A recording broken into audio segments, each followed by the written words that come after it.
G'day, I'm Blxz and welcome back to Distant Worlds Universe. So I've had a bit of a poke around, looked at all the different screens of my empire, and I think I've come up with a reasonably good action plan for the near future. It's mostly going to involve a little bit of empire building. There's not going to be any war, hopefully, in the near future. Going through all of these, I do notice that there are no other races on it, except for Oima, which still has our huge Atuk population, and you'll notice that they are very upset by our harsh policy of enslavement. So I think we need to make them a little bit happier, or decrease the happiness, really, is what I'm aiming to do here. So to do that, I plan on dropping my fleet, bring my whole fleet. Oh, thankfully they're already around, and they will unload on this planet. Get them to drop, what's that, 47 million troops down. Brilliant. Okay, we have a pretty good presence on this planet now. Now, the best way to ensure happiness is to make sure that our Yor people are living there. And unfortunately the Atuks are not very happy being enslaved, so we need to encourage Yor to migrate over here. To that end, I have put a minimum 10% tax rate on every single colony except for Oima, to try and encourage people to move across. But it's also a very big colony, so people are unlikely to come over here. Therefore, what we're going to do is decrease the population slightly.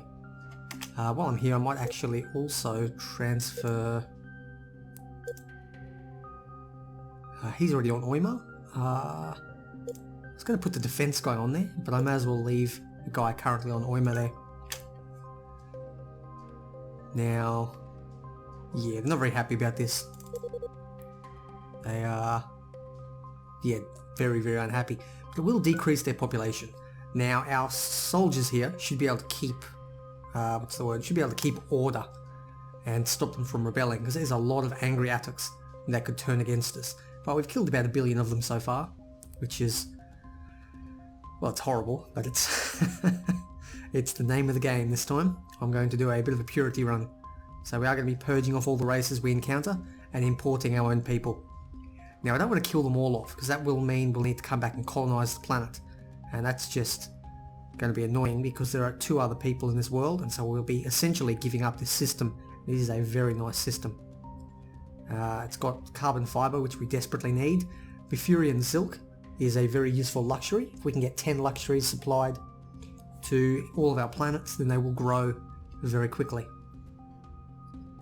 Oh, they're still building this thing as well. How's that going? Getting there. So we're in the process of exterminating, but those that we haven't got to yet are still building our spaceport. They're still technically enslaved. So we're doing well. I'm thinking if we can get down to probably 10 billion will be a good solid number. I'll have to make sure to check back. There we go, the Oima base has been done. Brilliant. It's got good shields. It's going to be a very powerful base down here. We've got more than enough money. So what I'm actually thinking of doing was 2 things. The near future, the mid-range goal is to basically take these planets back. Now that will involve either a declaration of war against these guys, or we just jump on the planet and see what happens. I'm tempted just to jump on, and hopefully they won't declare war on us. If they do though, we're going to need to be able to protect from the north. There'll be nothing coming from the south, because that'll be all they've got. They could theoretically come from the west as well, which is an interesting problem. What we really need to do is see what happens if these 2 go to war. If the Commonwealth are currently angry at the poor, and then the poor are in a war but angry at them, so they may actually go to war at some point in the future. And that's something to keep an eye on. Yeah. Our colony governor. He can stay on Eklamoy, I think. Yeah, you're a bit average as well. Now, I haven't got very many good colony governors. We're not really a race that creates them. But Paratus are nice. So this extermination down here seems to be going reasonably well. Really just ticking time over at this point. But Yeah, got to keep an eye open for opportunities. Not knowing exactly what's going to happen. If either of these two races go to war, they may go to war with somebody else, then I'll probably jump on them and see what happens.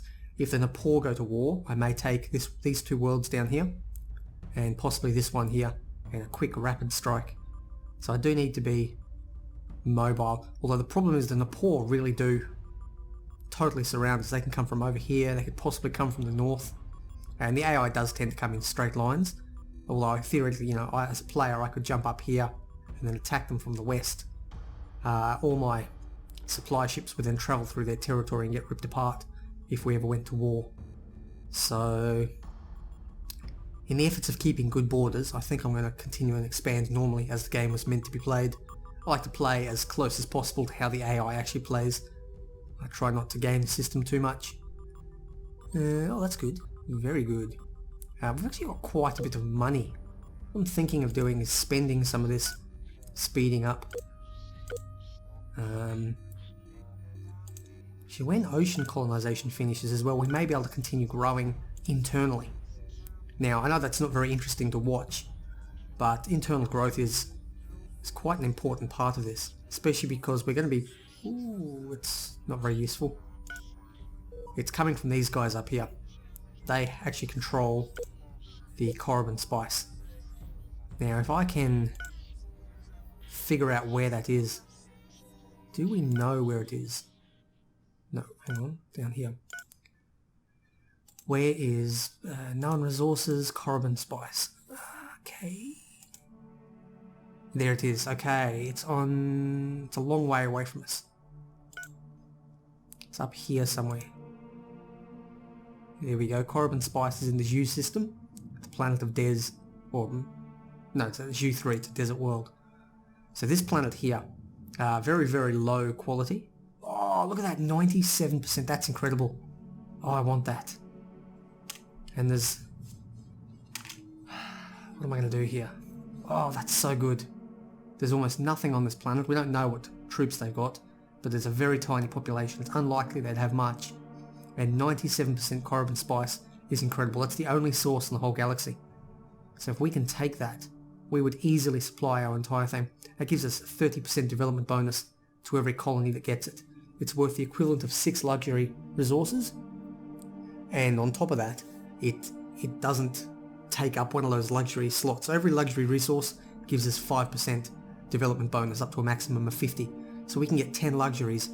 Plus that, plus population gives us 130% maximum development, which is huge. Ocean colonization is good as well. Would be an absolutely huge bonus. Massive bonus. So... what am I going to do? It's worthwhile jumping on it. If we go to war, I might just shoot up there and take it. For now, I don't think it's worthwhile jumping on them just yet. Although I might be able to provoke a war. If I take these two planets down here, I can probably provoke a war. They've got pretty low level troops, quite a lot of Atuk and others. Again, these are useful resources that I could use. And this one over here has a medium spaceport. And just a couple of luxuries. Very good quality world though. Bit small but good quality, and that one is also pretty good quality. And again, 50% is the borderline. So anything below 50% will actually end up costing you more to run the colony than the colony itself will produce. So this up here, and you do tend to find on average, not always, but on average, these very good resources are on terrible colony worlds. So yeah, the spice must flow, but it's going to be shit living there. So it will cost us money that way. I'm not sure what I'm actually going to do. Now populations are still growing. Oima is not dying off as quick as I would like. That's fine, that'll just tick over gradually. It'll take a long time to purge down. And in the meantime, all our other worlds are growing in population.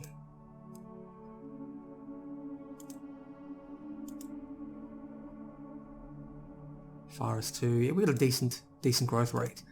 Now I'm actually thinking of No, I was going to say I'm thinking of rebalancing so we focus more on weapons tech, but there really is so much more in here that I'm going to need. I'd like to move on to... I'm actually considering building a new class of ships, a heavier class. I'm thinking of changing our destroyer bombers into an effective fighting thing. So it means we're going to need some mixed weaponry types.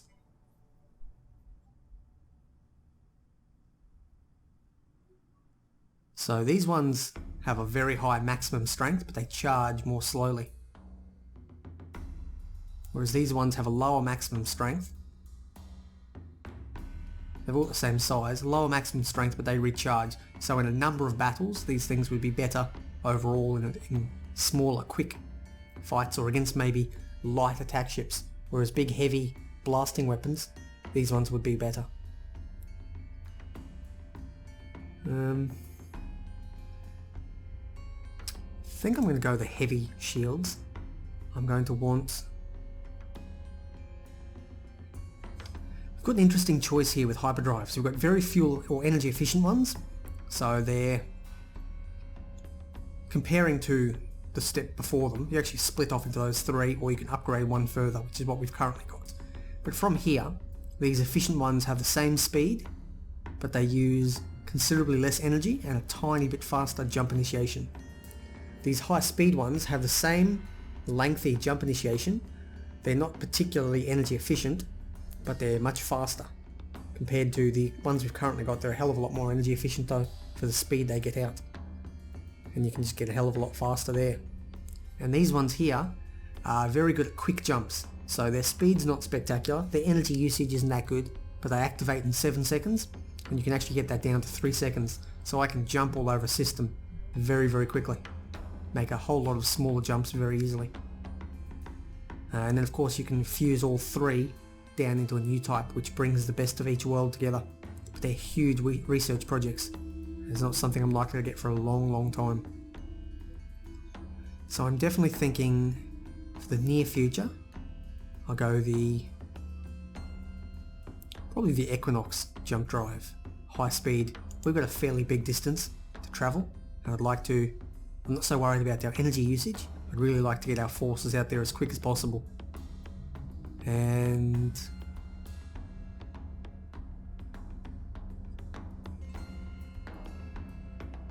yeah, they use more energy, but they've got a hell of a lot more thrust. Or we can just upgrade the current ones we've got. Considering that's a prerequisite for higher maneuvering, I'm actually going to take it for the time being. And I think that will form the basis of our future ship. So what are we up to now? We're doing this one right now. We'll dump a bit of money on that. Desert colonization will just help our continents grow more quickly. And we need weapons in the future. So our new ships, currently these long range phases, they're really good. They've got decent range on them, but they're not spectacular. They're very powerful, but only a few of our ships can fire at once. To that end, I'm actually thinking of focusing on these missiles here. Now this will go up as well with our missile fighters, missile bombers, excuse me, and we'll be able to link those up. So I'm thinking of having improved missiles. Although point defense would be bad, but we haven't encountered missiles. I'm thinking missiles and phasers on a combined ship is the way we're going to be going about this. So I'll speed that up as well. Yeah, that's the way we're going to go. We've got enough money to keep paying for this technology, and we're going to bring this forward as quick as we can and get a new phase of ship ready for our next war, which is probably going to be against these purple guys. The only other question is, what other resources do we know out there? So the Korriban spice is one of them. Laurus fruit is the other, which we have currently not found. And Zentabia fluid. Oh, you're kidding me. You're kidding me. That's brilliant. So we've got Zentabia fluid right here. Quite a lot of it as well, and it's even worse planet. So you can see here the maximum of 231 million people. And they're all immigrating away because no one wants to live there. What a rubbish planet. Although good resources, Zentabi fluid, and very defensible with this one up here.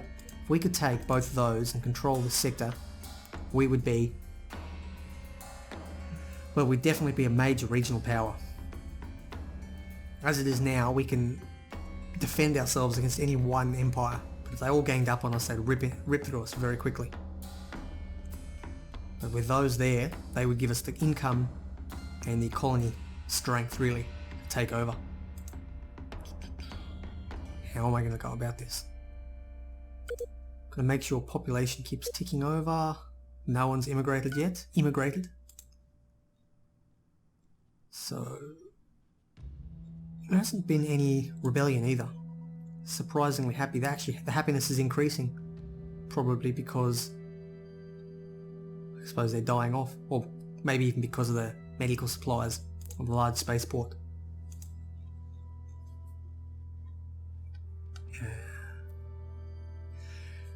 Well, let's say we do get into a war. Let's design ourselves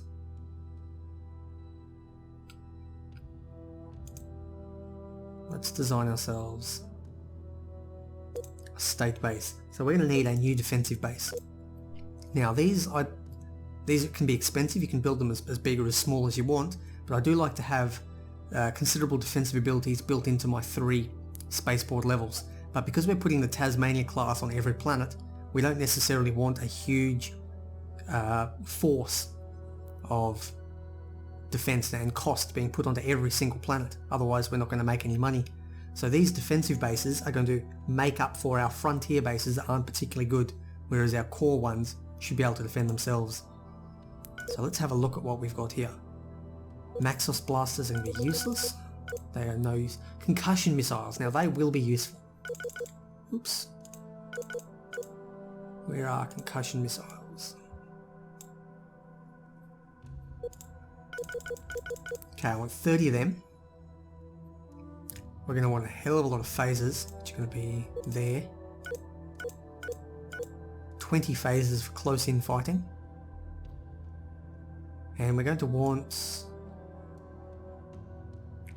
Where are they? There we go, fighter bays. Say 5 fighter bays. Now they're huge, but that will give us a hell of a lot of fights. This is going to be a massive base. It's already pretty huge, but now we're going to add in the defensive bits to it. So we're going to want a countermeasure system, a combat targeting system. We're going to want... Oh, surprisingly not a lot of static energy usage. We're going to want 2 of those. We only need 460 energy to fire everything, so we can actually... no, I'll leave the reactors on for now. I'll come back for them.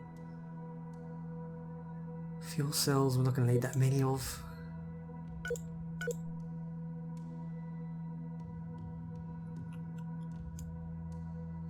Yeah, fission reactors I'll definitely be able to scale back at some point. But we're going to want shields and armor now. Now I've already got a long range scanner on my small spaceport, so I'm not going to worry about that. But how about 5,000 shields? It's the way to go. It's going to make these things totally unbeatable to anything except a very, very powerful attack.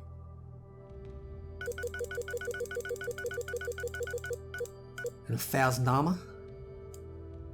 And then we just throw up Hab and Life. Oops, already got enough. I wasn't paying attention. 10. There we go. Now, I don't think we're going to need quite so many fission reactors.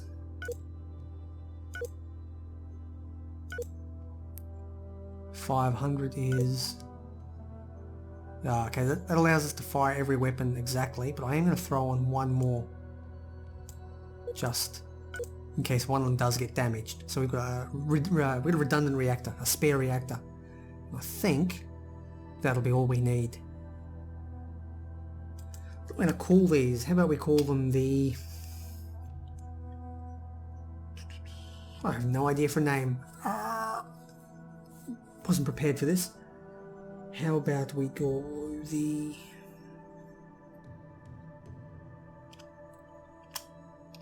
No, call it the Uluru Space Rock. So Uluru is the Ayers Rock, the huge rock in the middle of Australia, where it's going to be the Uluru Space Rock. Nothing is going to break through this. And there we go, we got some Uluru Space Rocks. I reckon we'll need one here at the very least. We'll build it right in the centre. Defensive base, Uluru Space Rock. It's huge, it's going to be a massive base. I've got missile fighters, that's good. We'll want another one at Maker here. Gonna build another defensive base.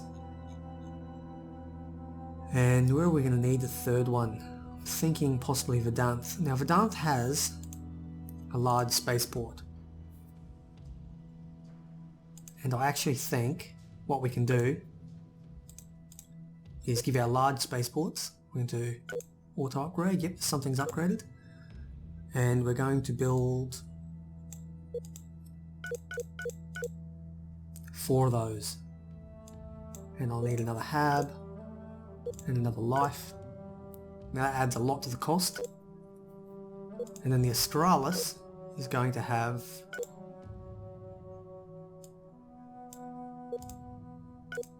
two of them. And then the Tasmania class is going to have 1.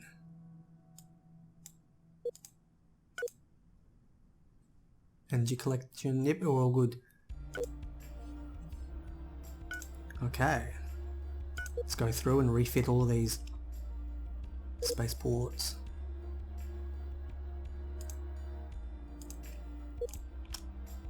You guys retrofit to the newest. 31,000, it's pretty expensive, but I reckon that's what we need.